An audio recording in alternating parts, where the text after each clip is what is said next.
All right, we're beginning our fifth and final section of the course. This one is on the environment in which humans find themselves and how that environment works and how we impact that environment. And so today we're talking about evolution and the origins of life, but we'll focus more specifically on the origins of humans.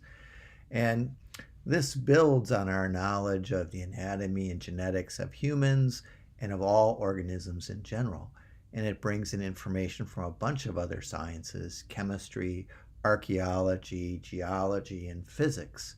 And we're going to talk about two big concepts on how living organisms work: evolution and natural selection. And we'll describe evidence that supports evolution as one of the most important theories in science and how it applies to living organisms and to humans. And we're going to talk about the origin of humans and fossils of humanoids. And this is a really important scientific idea that's hundreds of years old and a constant source of interest and entertainment for sciences. I have a picture here of a skull of a modern human and a skull of Homo floresiensis. It's a miniature human species. Then there's a picture of a Galapagos turtle, important for the development of the idea of evolution, and then a little cartoon showing the evolution of upright man and then what's happened to us since then. Okay, the two big concepts we're going to talk about are evolution and natural selection. Evolution is simply the idea that genetic changes occur and they occur in a population, that some genes can become more common and others will become less common. This is a change in gene frequency. New genes arise all the time versus mutations. If those mutations are good, those new genes might become more common. If the new changes aren't so good, those genes will likely disappear. The mechanism by which this occurs is called natural selection. That in natural selection, some individuals are able to reproduce more because their genes are better in a particular environment. And this leads to changes in a population. So it's differential reproduction. Individuals with better genes become more common. Individuals with genes that aren't so good, well, the opposite happens. They become less common. And we really haven't talked about what happens in a group of organisms, but in organisms, the important genetics things to realize is that there's lots of variation. Some of the variation you can see, variation in color and size. Other variation is harder to see because it's just in the types of enzymes or in the components of the structure. But these variations are common in populations, and some of them are genetic and can be transmitted. If some of these variations lead to better reproduction or worse reproduction, this is all that natural selection is. And it sounds like a radical idea, but it's not. We've known this for hundreds of years, and we've been taking advantage of it. Some people have been making a living on it. So this is really a theory of evolution by natural selection, and it's called a theory in science. And that doesn't, a theory in science is different from a theory in like politics. A theory in science is something that has lots of evidence to support it, and it explains things better than the alternatives. And so scientists are like detectives. They're like Sherlock Holmes, and they're looking for pieces of evidence. And the theory of evolution by natural selection has lots of evidence. And so we're going to talk about some of those pieces of evidence. Your book goes through them in great detail. Okay. And so first, one of the most important pieces of evidence, incontrovertible, now there's no controversy at all about it, is artificial selection. Humans have been selecting desirable traits in organisms, in plants and animals, and breeding them so that those traits become more common. And they've been able to produce large differences in organisms. These large differences in domestic animals and plants have made them more valuable to subsequent farmers. Okay, so some breeds have been developed for specific purposes. They're all, like in the case of dogs, they're all dogs. They can all interbreed, but we select them for their traits, and we make the breeds pure breeds because we're imposing artificial selection. This only works because there's lots of genetic variation in animals, and you can select for it. Okay. Another really important piece of the evidence puzzle is the fossil record. There's lots of evidence within the fossil record for species having changed, for the development of new traits, for the existence of sufficient time for evolution to occur. Fossils, we can identify fossils by layers, we can date them by decay of radioactive isotopes. We can see that the oldest fossils are most dissimilar from living organisms, and they are the simplest. That over time there has been increasing complexity of organisms in both plants and animals, and there's an increasing similarity to living organisms as you look at newer and newer fossils. There's also the existence of organisms in the fossil records that help us explain how living groups got there. These are referred to as transitional fossils or fossil intermediates. This picture right here is a picture of one of the most famous ones. That's Archaeopteryx. Archaeopteryx has features of both reptiles and birds, and it comes from a time in which birds were just splitting off from reptiles. There's a clear impression of feathers in Archaeopteryx, but it also has reptilian features like teeth in the jaw, claws and fingers on all four limbs, a bony tail, and an unfused pelvis. Among the most important things about the fossil record is that the Earth is old. There's lots of evidence that the Earth is old. We can look at lots of different ways of dating fossils and dating layers from the fossil records, including things like tree rings, sediments from lakes and rivers and oceans, and lastly, the decay of radioactive elements. And all of these point to a very, very old fossil record, where we can do a fairly exact dating, and the evidence indicates that the Earth is billions of years old, and there was enough time for the process of natural selection to shape evolution so that we get the diversity of species that we see now.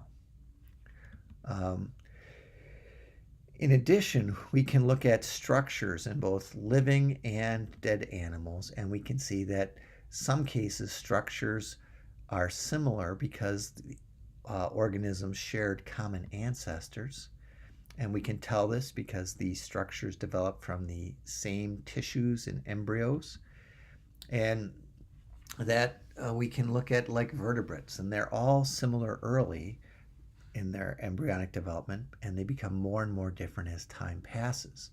And this allows us to recognize that vertebrates are all related. They all share a common ancestors. And because early on they all develop the same structures. And those structures then change later on in development. But for example, fish develop gills from pockets in the throat or pharyngeal region of the embryo. Those same pockets occur in mammals, but they don't develop into gills. They develop into glands and ducts that are present in the neck.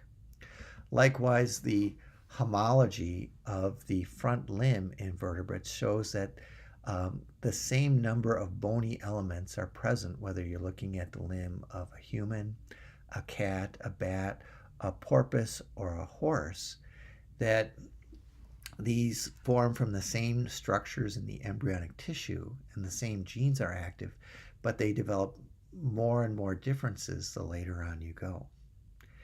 Similar to homology, there are also structures in living organisms that show they are descended from organisms that had different structures. These are called vestigial structures in that they are vestiges of past structures that remain but are no longer used.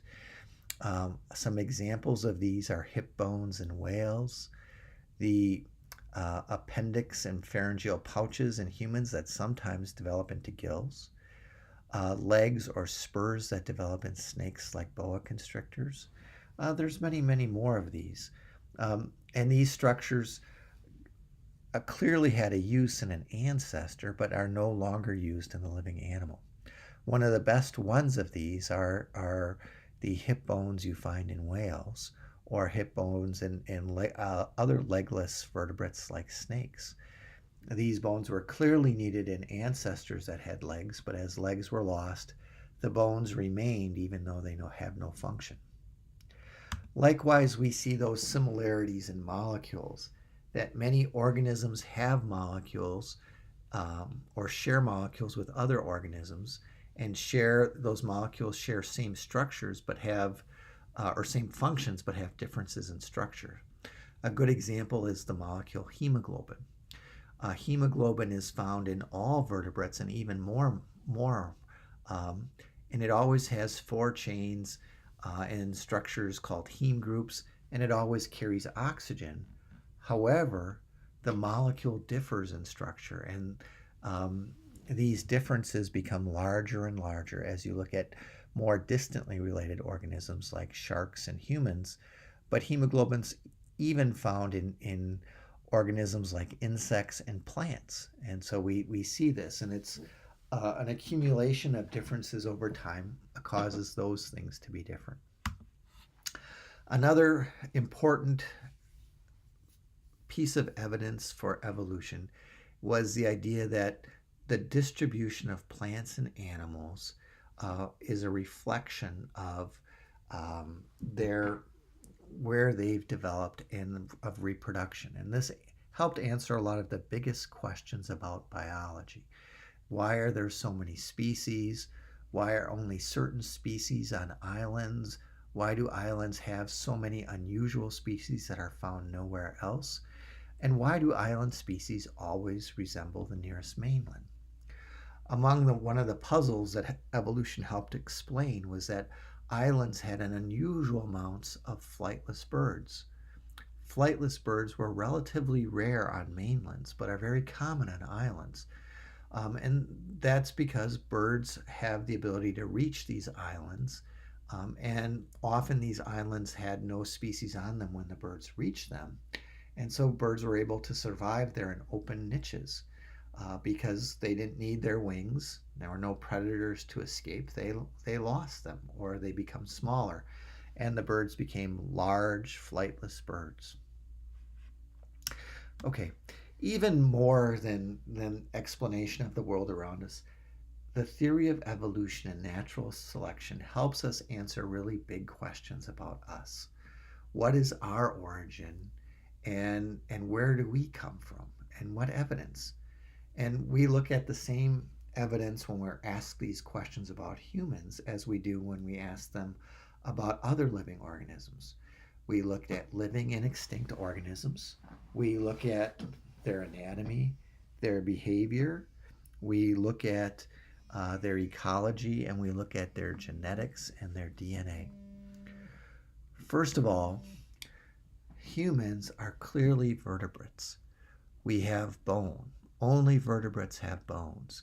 We have a spinal cord or column that's made of vertebrae and that encloses our nerve cord. Only vertebrates have that. It's the typical feature of vertebrates. We all have that. Okay? And we have a head and sense organs. These are characteristics of vertebrates. We also clearly belong to mammals. Okay? We are warm-blooded. We have hair. Okay? No other vertebrates have that combination.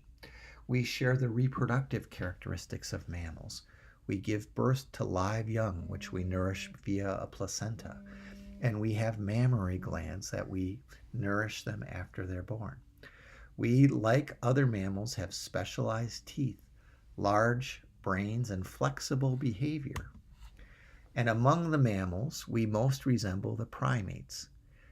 Primates are tree-dwelling mammals that have grasping fingers and toes. They have very good binocular vision. They have color vision and large brains. Among the primates, which include things like monkeys, tarsiers, gibbons, orangutans, gorillas, and chimpanzees, we clearly resemble the hominoids. Okay, we, like them, we have grasping hands with an opposable thumb. Okay, the hominoids don't have claws. They all have fingernails. None of them have tails. And among the primates, they have the largest brain, the most adaptable behavior. They live in groups with long childhoods and long lives. Okay, among the hominoids, we most closely resemble chimpanzees and gorillas. Our anatomy is very similar. Okay, like us, they have cultures. Groups differ from other groups in their behaviors and things they do and their traditions. Some groups use tools, weapons.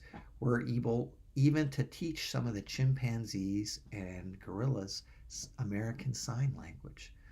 Genetics also supports the idea that we're closest to chimpanzees and gorillas. Even more exciting is that there are fossil intermediates, fossil species that resemble humans even more than chimpanzees and gorillas. Most of these come from Africa and come from a time frame of between 5 million years ago and about 200,000 years ago. And there's a sequence of these fossil intermediates showing more and more similarity to humans. Some of them have an extraordinary number of human features. Among these features are walking upright, being bipedal. No living ape can walk upright, but many of the fossil hominoid species, including Australopithecines and the Homo species, can do this. How do we know? Well, we can tell from their skeleton, from their knee and foot structure, from their limb proportions, from the structure of their pelvis and curvature of their spine, and the fact that their skull is balanced to sit on top of their spinal cord, not hanging off the front of it. We also find fossilized trackways that are clearly older than any living human. We also see features of skulls that increasingly resemble modern humans. These include increasing cranial capacity from 400 cubic centimeters, which is about the size of a chimpanzee, to about 1,500 centimeters, which is about the size of a modern human. These skulls, as they got larger, the teeth actually get smaller. Some chimpanzees and gorillas have large ridges above their brows. Those gradually disappear and faces become more and more flatter. And modern humans have a prominent forehead and chin. We also see evidence of tool use, okay? More and more complex tool use.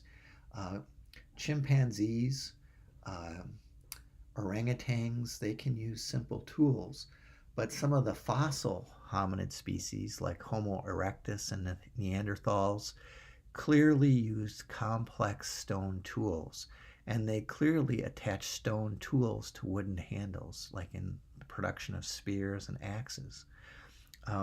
Neanderthals, there's pretty good evidence that Neanderthals buried their dead with some of these tools and some other things as well. We have questions about whether these fossil hominoid species, some of them may have actually been able to use language. Okay. I thought I'd quickly point out some of these species. The Australopithecines, there's a whole sequence of those dating back to about 4 million years ago. The Homo species, starting back about 2.5 to 3 million years ago, some of those lived contemporaneously with modern humans. Okay, the first to walk upright were Australopithecines. This is the famous Lucy skulls. They were clearly walking upright about 3 million years ago. Features of their knee, hip, and skull showed that they were walking upright, even though their brain size was about the size of a chimpanzee. From about 2 million years ago, Homo erectus clearly had much larger cranium size than any other modern hominoid, and were able to use stone tools and fire as well as walking upright. Okay, and among the most advanced of the fossil hominoids were Neanderthals. They appeared maybe 300,000 to 400,000 years ago and lived alongside humans up until about 20,000 years ago. Their cranium size were as large or even larger than humans, and they were clearly bipedal, used stone tools, built fires, made shelters, and had cultures. Okay, like us, they were humans. We consider them humans, although they were slightly different shaped, and there's some evidence that they interbred with us. Modern humans first appeared about 160,000 years ago in Africa. Fossils in the area of the East Africa show features that are present in modern humans. They had a cranial capacity approximately equal to modern humans, and then they spread from Africa throughout the world. How do we know this? Well, there's a wide variety of evidence. We have fossil evidence of the spread of modern humans from Africa. We have genetic evidence. We can now recover DNA from many of these fossils. We can also look at DNA in modern human groups that show us the most diverse human groups come from Africa, and that after humans left, they became less diverse but more different. We also have evidence from linguistics. And so this shows us that humans spread across Europe, Asia, and even into North and South America. But more recently, only anywhere from 70 to 20,000 years ago.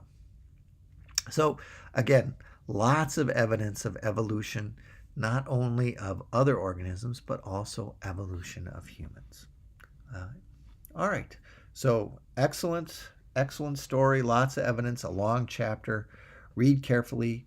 There'll be some discussion groups for us to post.